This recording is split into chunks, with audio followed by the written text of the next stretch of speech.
Hello students, welcome to my YouTube channel Teachers Junction.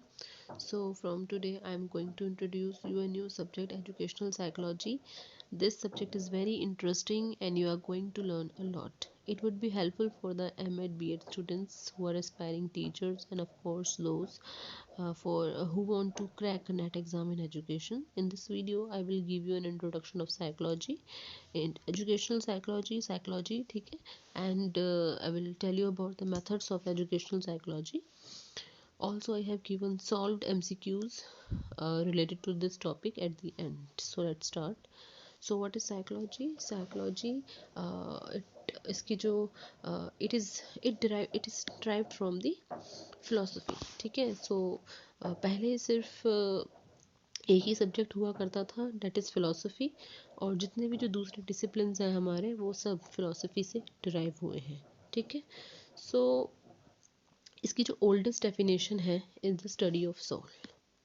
Oldest definition, it means मन के अंदर क्या चल रहा है.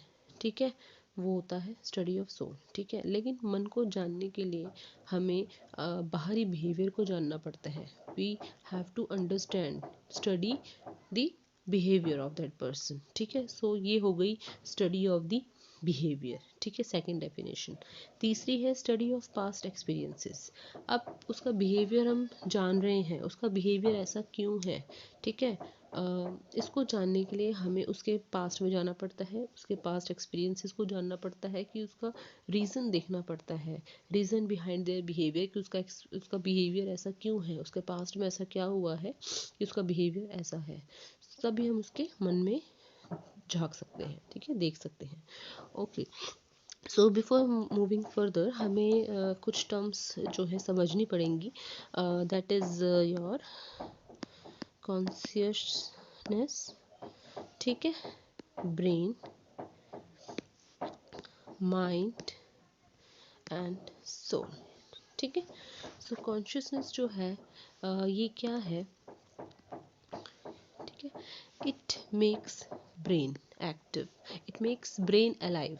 ठीक है, not active, sorry, it makes brain alive. ठीक है, ये जो हमारा ब्रेन है वो क्यों है, कॉन्शियसनेस की वजह से है.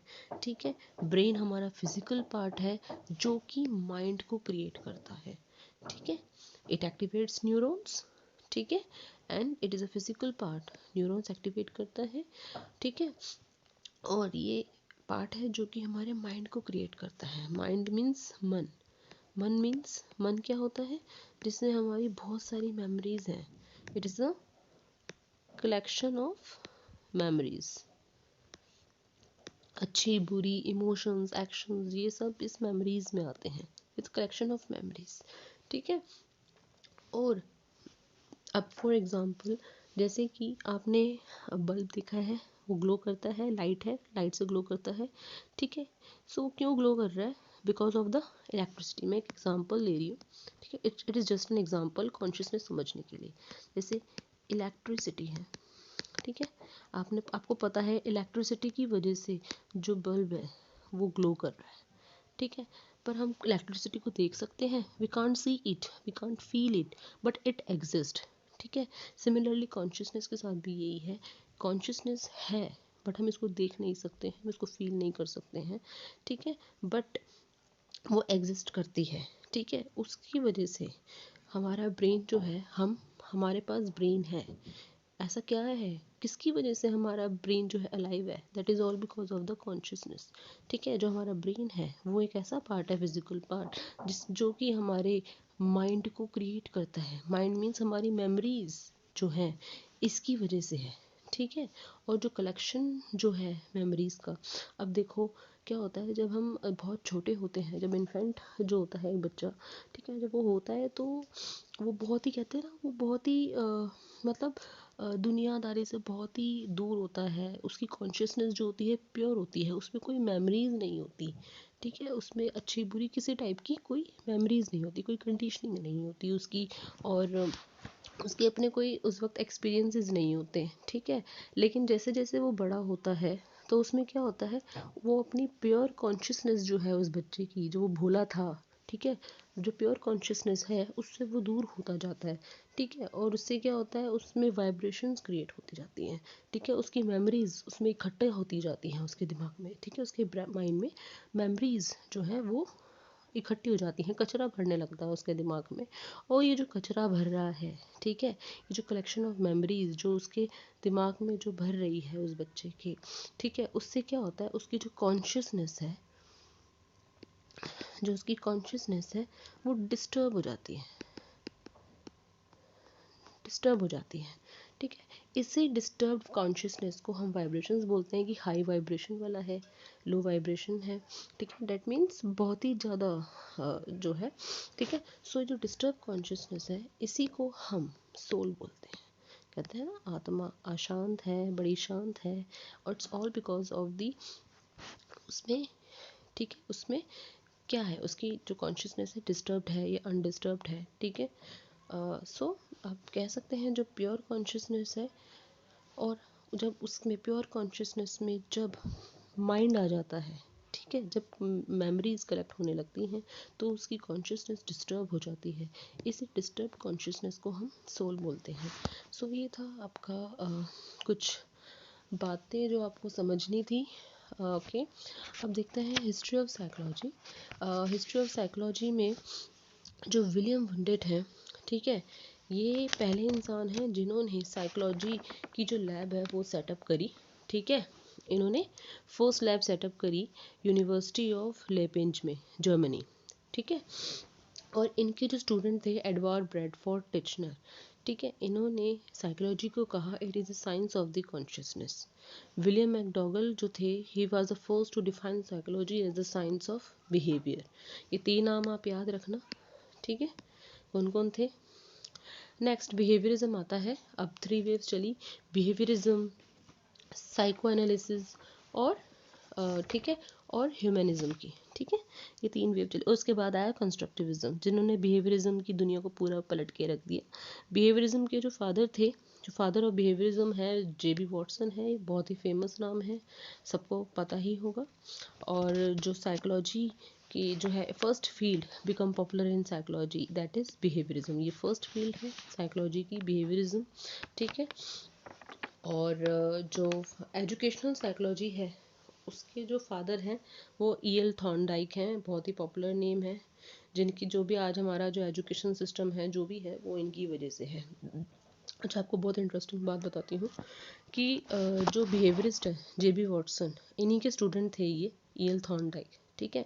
ईएल थॉर्नडाइक ने इतने सारे एक्सपेरिमेंट्स करे एनिमल्स पे, इतने सारे, और उन्होंने क्या किया, वो सारे एक्सपेरिमेंट्स को उन्होंने जानवरों पे किया, इंसानों पे किया, ठीक है, लैब के अंदर, ठीक है, और उन्होंने क्या किया, वो सारा का सारा एजुकेशन पर अप्लाई कर दिया, ठीक है।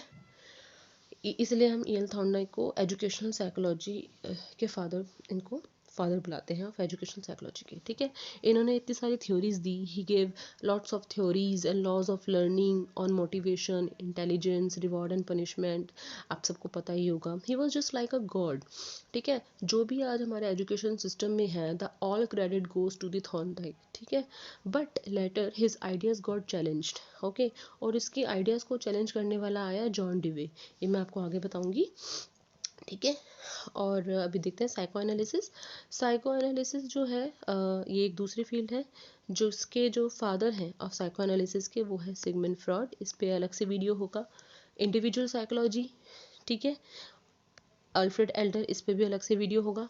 और एनालिटिकल साइकोलॉजी, ठीक है, दैट इज़ कार्ल जंग, इस पे भी होगा। नेक्स्ट थर्ड है humanism, and Abraham Maslow and Karl Rogers का नाम जुड़ा है ह्यूमनिज्म से।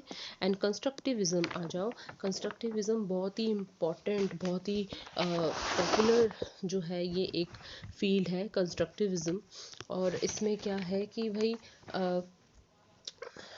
बिहेवियरिज्म के बाद एक नई फील्ड जो है वो एमर्ज हुई, जो कि बहुत ही ज़्यादा पॉपुलर है, दैट इज़ कंस्ट्रक्टिविज्म, ठीक है। बिहेवियरिज्म ने कहा, बिहेवियरिस्ट के अकॉर्डिंग क्या है, लर्निंग जो है एक परमानेंट चेंज है हमारे बिहेवियर में बिकॉज ऑफ द एक्सपीरियंसेस, हमारे एक्सपीरियंस की वजह से जो हमारे बिहेवियर में जो परमानेंट चेंज आ रहा है दैट इज़ लर्निंग। पर कंस्ट्रक्टिविज्म जो है वो कहता है कि इसे कहते हैं निर्माणवाद, क्या कहते हैं,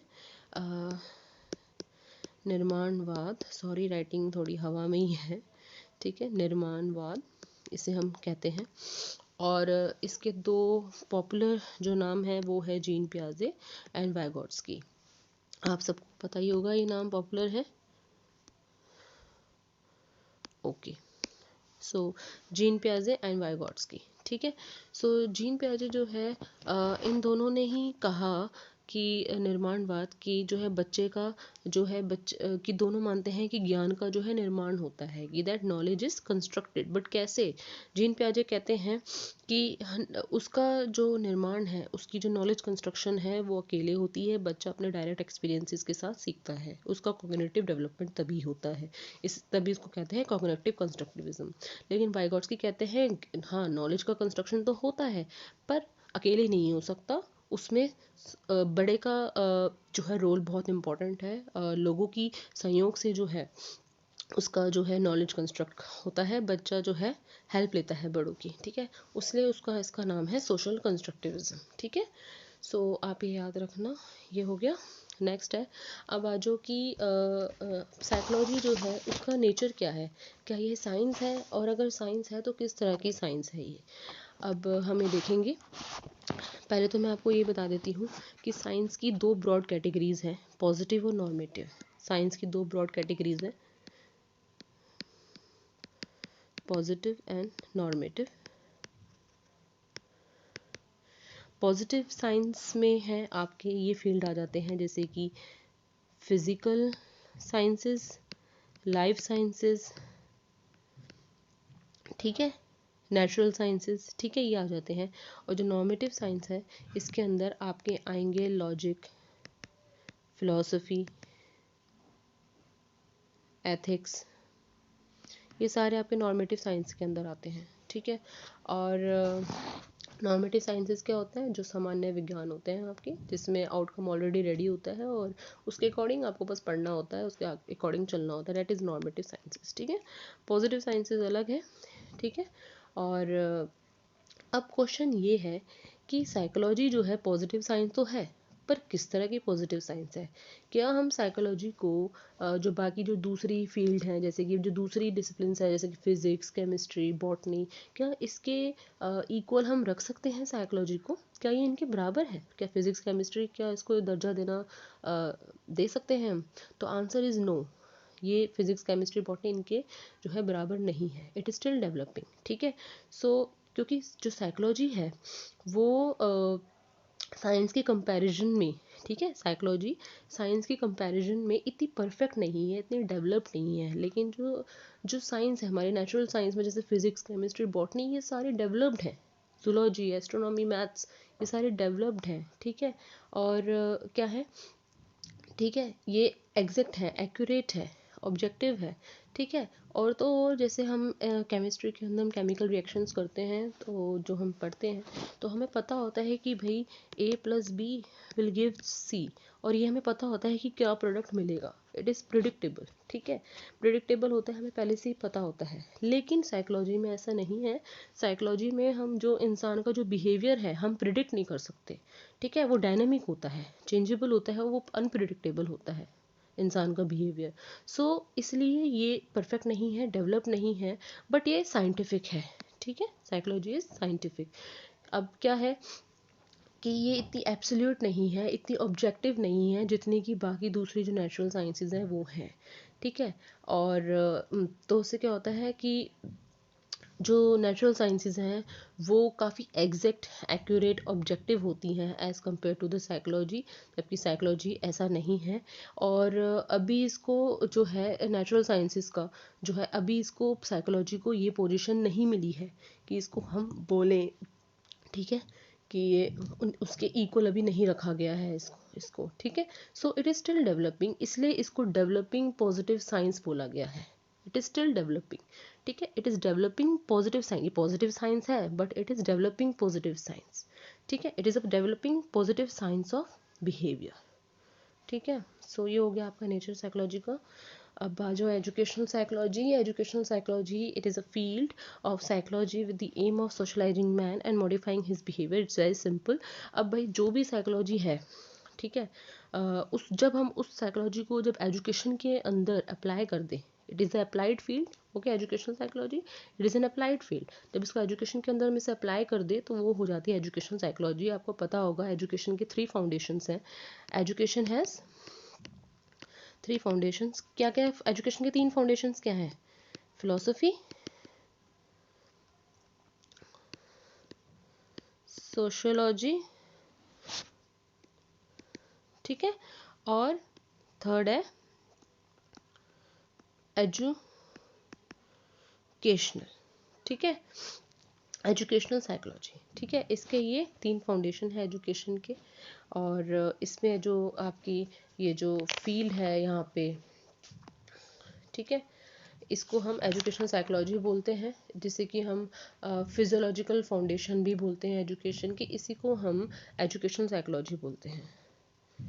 फिजियोलॉजिकल फाउंडेशंस जो हैं आपकी, इसी को हम एजुकेशनल साइकोलॉजी बोलते हैं। और ये आपके सोशोलॉजिकल फाउंडेशन है, ठीक है, और ये फिलोसफिकल फाउंडेशन, ये तीन फाउंडेशन है एजुकेशन के। कि अब एजुकेशन साइकोलॉजी जो है डेवलप्ड कहाँ से हुई है? भाई यहाँ से डेवलप्ड हुई है, ठीक है, और ये यहाँ पे आती है, ठीक है। इसके अंदर different different learning theories, growth and development, वो सब हम इसमें पढ़ते हैं। अच्छा, अब रुको। अब एजुकेशन साइकोलॉजी के फादर जो हैं E.L. थॉर्नडाइक, मैंने बताया था, इनकी हिस्ट्री मैंने बताई थी कि बहुत सारे एक्सपेरिमेंट्स इन्होंने किए थे और इन्होंने बहुत सारी थ्योरीज दी हैं। He gave lots of laws on learning and laws of learning on motivation, intelligence, reward, punishment. He was just like a god, ठीक है। और आज भी जो कुछ भी हमारे एजुकेशन में जो है आज, the all credit goes to Thorndike, ठीक है। But later his ideas got challenged, और इसके आइडियाज को चैलेंज करने वाला जो आया वो था जॉन डिवे। कौन था? पेन, जॉन डिवे था, ठीक है। इसके आइडियाज़ को चैलेंज करने वाला। He challenge Thorndike and he set up lab experiment in schools, और उसने देखा कि रिजल्ट केम गुड, ठीक है, रिजल्ट अच्छा आने लगा, ठीक है। उसने देखा और उसने क्या किया, उसने बहुत सारे टीचिंग मेथड्स भी दिए हैं जॉन डिवे ने, जैसे कि project method, Montessori learning, discovery learning, problem solving, ये जो भी आज हम देख रहे हैं। बहुत ही फेमस पर्सन है, फिलोसोफर है, साइकोलॉजिस्ट है। और यहाँ पे आके जो है थॉर्नडाइक जो है फेल हो गया इसके बाद आके, जॉन डिवे के बाद, ठीक है। So it's all about John Dewey and Thorndike, okay. Okay, now हम देखते हैं मेथड्स ऑफ एजुकेशनल साइकोलॉजी। अब हम मेथड्स पढ़ेंगे वन बाय वन। इसके अंदर हमें देखना है ये 6 मेथड्स हमने पढ़ने हैं। Introspection, observation, experimentation, psycho analytical method, clinical method and psychophysical method, ठीक है। सो वन बाय वन देखते हैं। Let's start introspection method. Introspection method, it is one of the oldest method,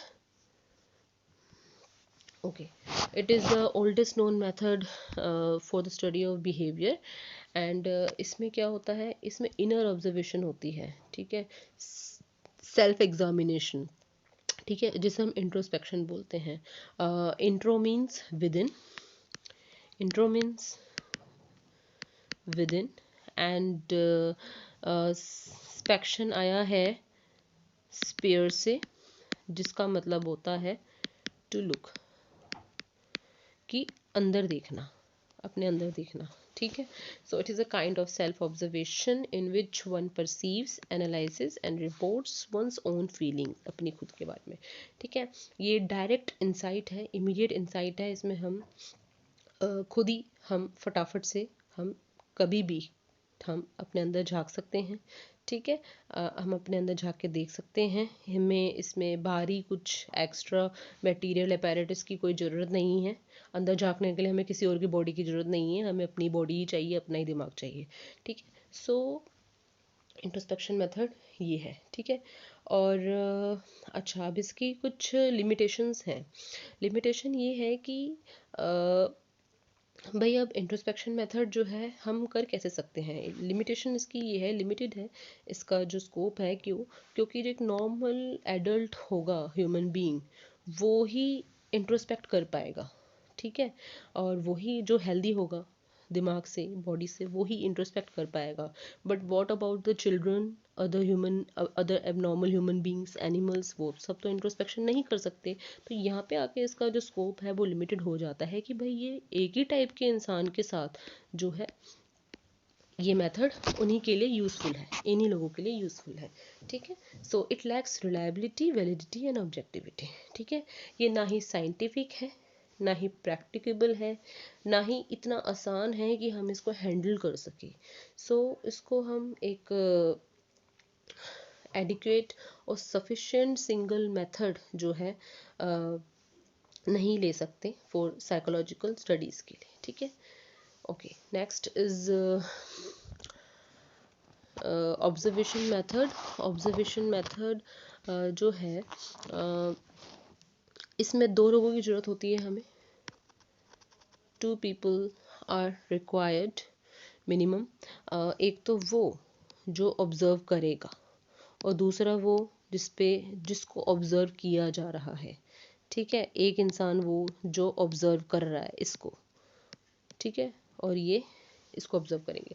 so it is an indirect approach to the study of the mental process.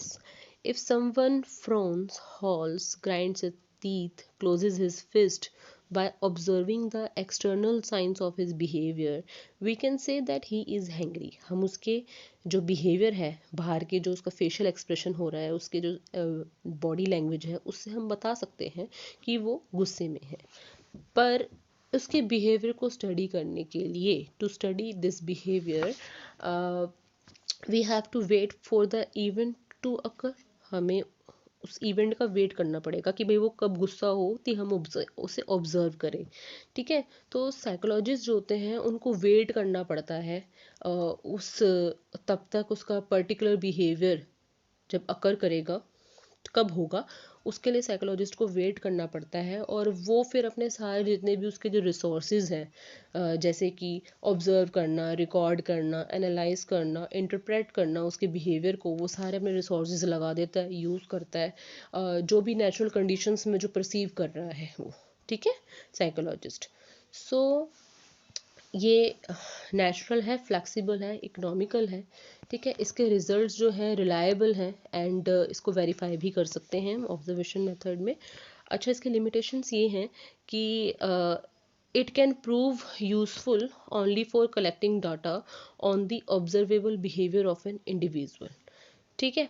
It is impossible to observe what is happening in the mind of others. अब सामने वाले के दिमाग में ये point यहाँ पे, अब सामने वाले के दिमाग में क्या चल रहा है वो हम कैसे पता लगाएं। उसके खाली बाहरी बिहेवियर को देख के हम नहीं पता लगा सकते कि उसके दिमाग में क्या चल रहा है। हो सकता है वो कुछ और बिहेव कर रहा हो, अंदर से उसके दिमाग में कुछ और चल रहा हो। तो यहाँ पे आके ये ऑब्जर्वेशन मेथड, ये इसकी लिमिटेशन है ये कि भाई जो सामने वाला जो है, हो सकता है वो गलत बिहेव कर रहा हो, ठीक है, वो जो फेक कहते हैं ना, फेक बिहेवियर, वो शो कर रहा हो, अंदर से उसके दिमाग में कुछ और चल रहा हो, तो यहाँ पे तो हमारी ऑब्जर्वेशन गलत हो गई, ठीक है।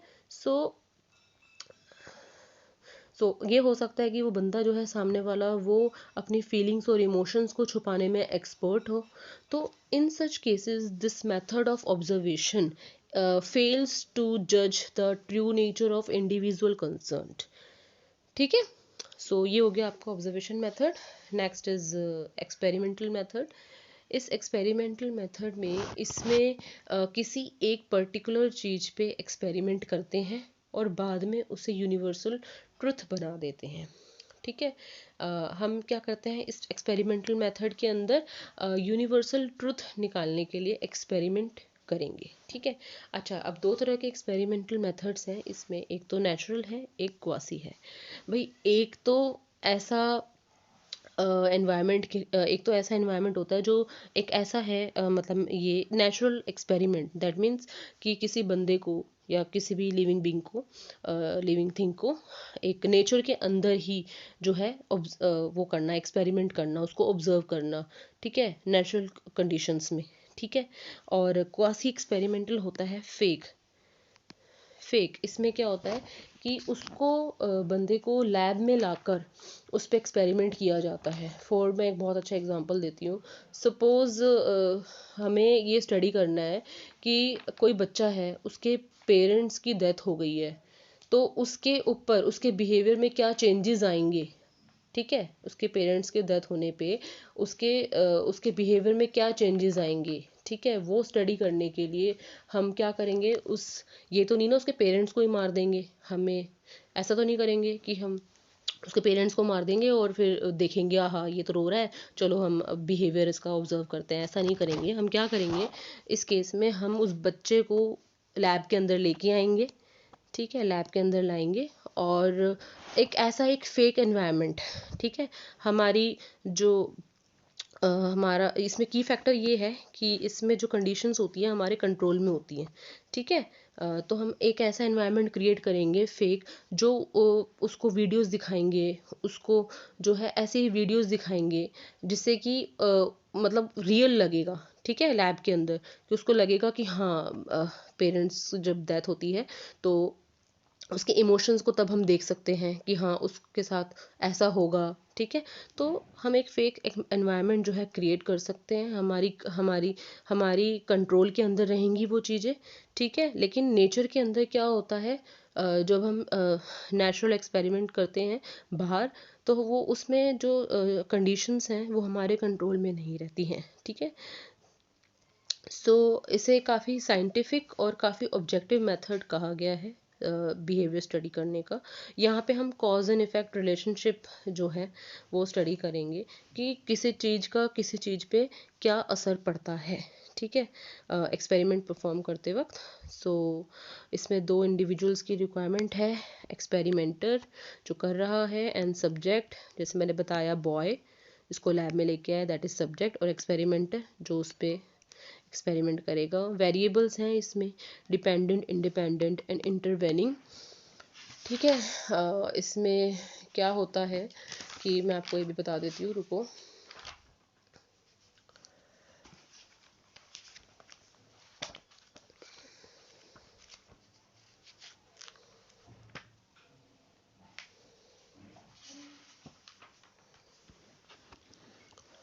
ओके, सो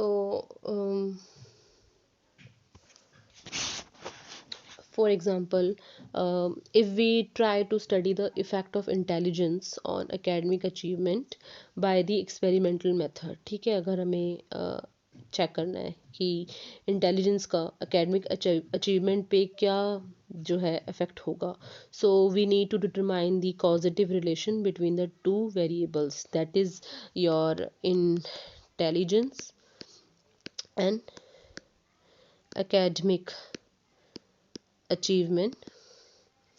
गाइस, मैंने ये एग्जांपल जो है इसके मंगल की बुक से लिया है, आप वहाँ पे भी देख सकते हैं। ओके, बहुत ही कॉमन सा एग्जांपल है। वन ऑफ दीज वेरिएबल्स जो है, 2 वेरिएबल्स होंगे, एक इंटेलिजेंस और academic achievement. One of these variables the effect of which we want to study, ठीक है, will be called the independent variable.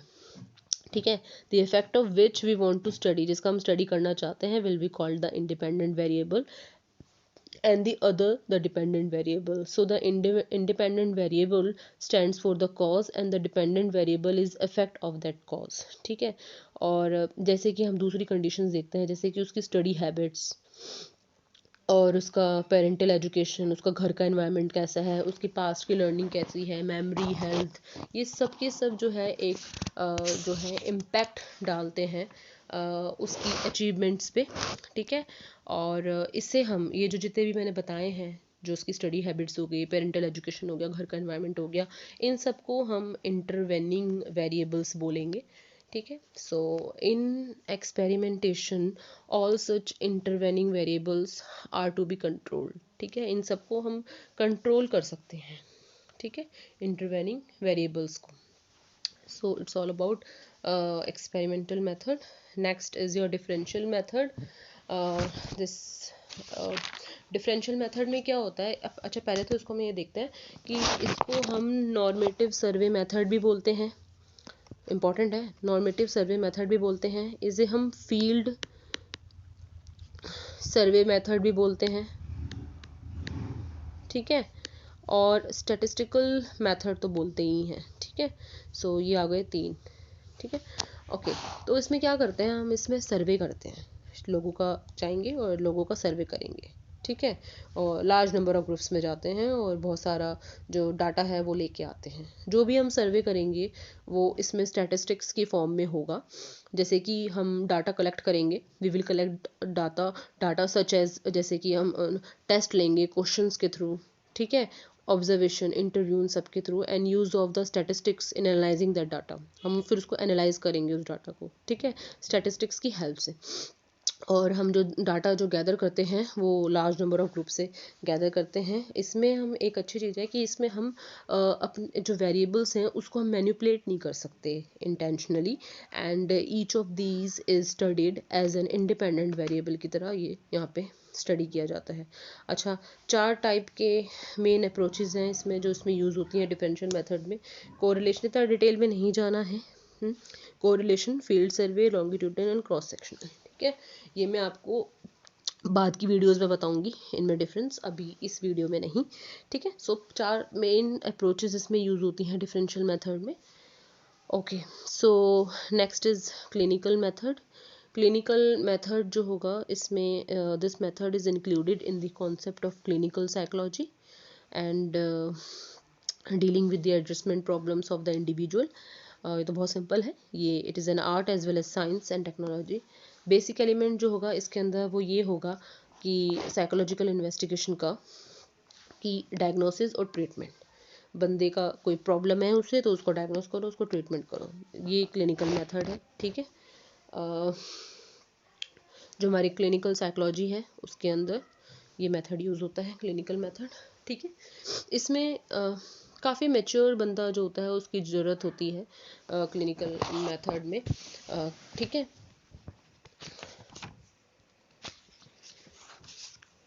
Okay, clinical method मैंने बताया, it is the clinical method is applicable to an individual, ठीक है, और वो individual जिसको कुछ प्रॉब्लम्स हो, और डायग्नोसिस ट्रीटमेंट, इसमें दोनों जो मेथड्स हैं ये दोनों इसमें इन्वॉल्व होते हैं in dealing with those problems.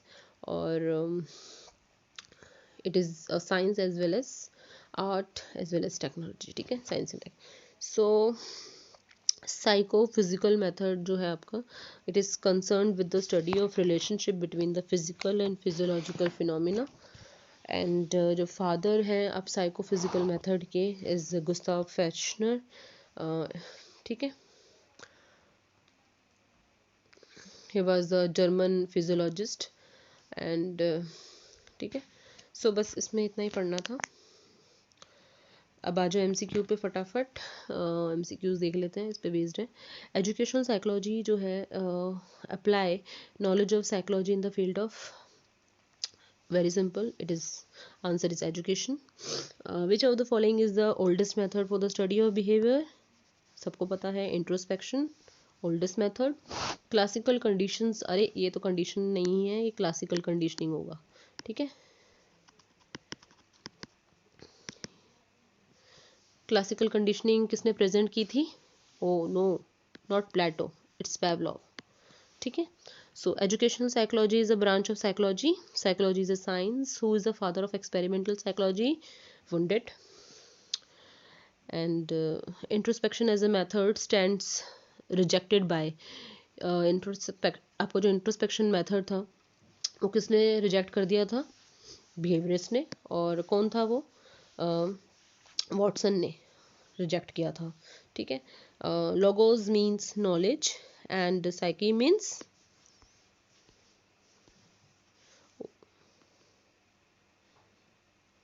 Soul, यहाँ पे आंसर सोल होगा, okay, not this.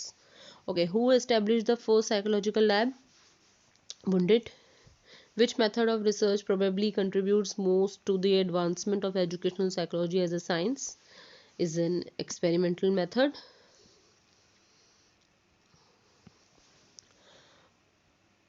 The method which involves an intensive study involving all possible details regarding individual behavior is clinical method, ठीक है। इसमें काफ़ी इंटेंसिव स्टडी की जाती है, ठीक है, किसी बंदे के बारे में जानने के लिए। इसमें डायग्नोसिस और ट्रीटमेंट, ये दो थे ना आपके की factors. Okay, so the goal of education psychology का जो गोल है is to understand and improvement of education, ठीक है।